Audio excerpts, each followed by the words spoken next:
ulit-ulit ko pong binabanggit sa mga vlogs natin, ang buhay Kristiyano po ay hindi po list of programs, list of doings, list of do this and do that. Ang buhay Kristiyano po, sorry po sa ingay, aso.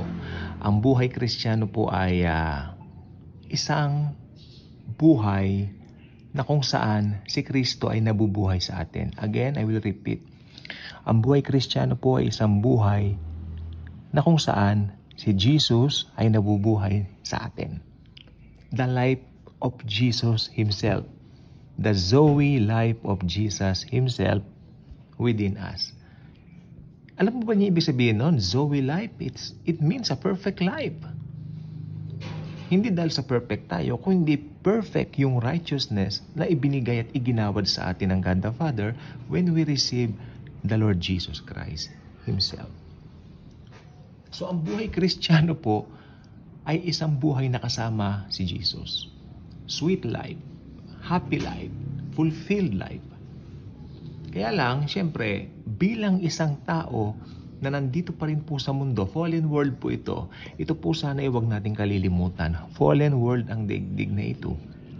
Kaya dito, meron tayong mga napagdadaanan sa buhay. Actually, alam po ba ninyo, araw-araw meron talaga. Habang tumitibok ang puso mo, pumipintig ang puso mo, habang mahininga ka, meron kang pagdaraanan. Matakot ka pag wala ka ng pinagdaraanan, baka tegi ka na o dedo ka na. Diba? Pero since still, you have this, kind of things in life, ibig sabihin you're still alive and kicking. Better thank the Lord for that. So, mga Bibles po ba natin nakahanda na? I hope so. Salin po ng NIV ang gagamitin natin sapagkat madali pong unawain at very friendly sa panahon natin ngayon. Okay. So, buksan po natin ang ating mga Bibles sa Colossians chapter 3, verses 15 to 17. Again, Colossians chapter 3 verses 15 hanggang 17. Basahin na po natin. Let the peace of Christ rule in your hearts. Since, as members of one body, you were called to peace and be thankful. O, dun muna tayo sa 15. Dun muna tayo, okay? Kaya naman pala, dahil dito sa life na ito, may mga pagdaraanan ka, may encounter ka mga unexpected na ayaw mo sa buhay mo, but still, merong paalala ang Bible. Ano ito? Let the peace of Christ rule in your hearts. Paano ko mararanasan yung peace ni Kristo, yung peace ni Jesus sa buhay ko? Simple lang, be conscious that Jesus is embracing you. Again, be conscious that Jesus is embracing you, carrying you, bawat may pinagdaraanan ka. Be conscious. Hey, the Lord is with me. Bakit ako matatakot? It's only a matter of knowing na alam mo yung katotohanan na yan. Kasi pag hindi mo alam ang katotohanan na yan, even though 100 taong ka ng Kristiyano, maniwala ka sa akin, ang buhay mo pilegis. Pa-ekis-ekis ka. Saan ka pupunta? You don't have any direction. Pakislot-kislot, sabi ng ibang salin. But since we know this truth, that the peace of the Lord is with us, the peace of Jesus is within us, kayang-kaya lahat.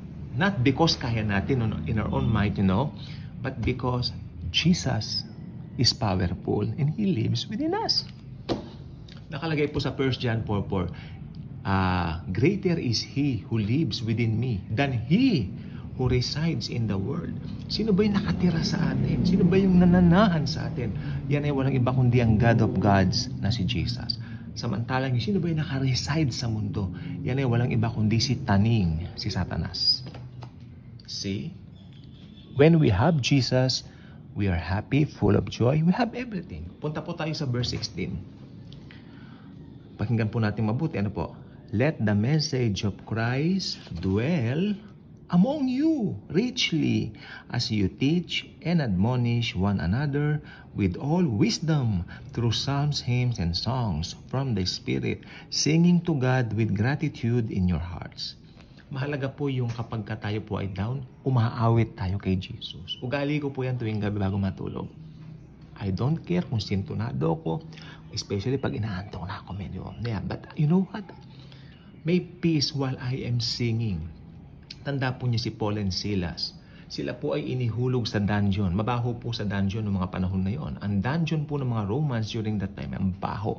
May mga dumi doon, ng pusa, ng mga hayop, mga dumi pa ng tao siguro nandun. Na doon sila itinapon the whole night. Kinadena sila. And yet sila po ay nag-awitan ng papuri kay Jesus. Ano po nangyari?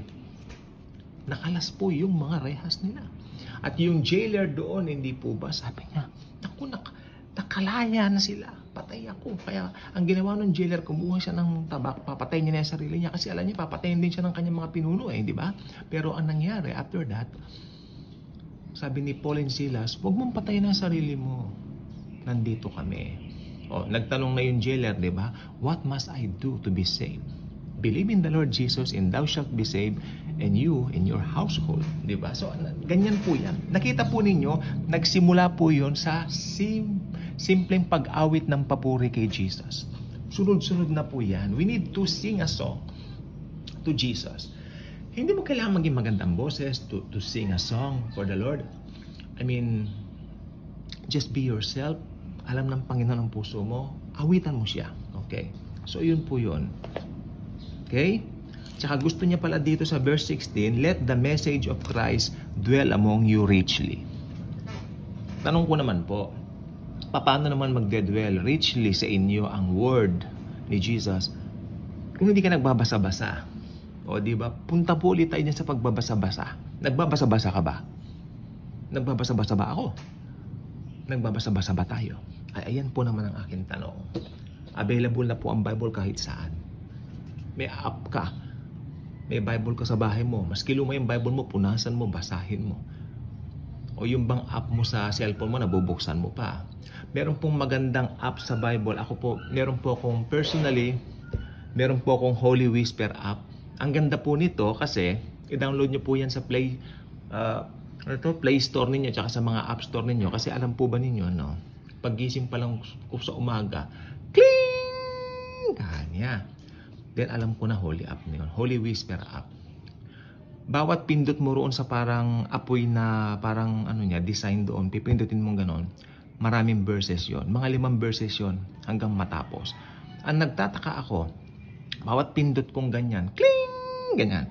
Alam po ba ninyo, kung ano yung situation ko, yun ang binibigay ng Panginoon. I-download niyan Holy Whisper app.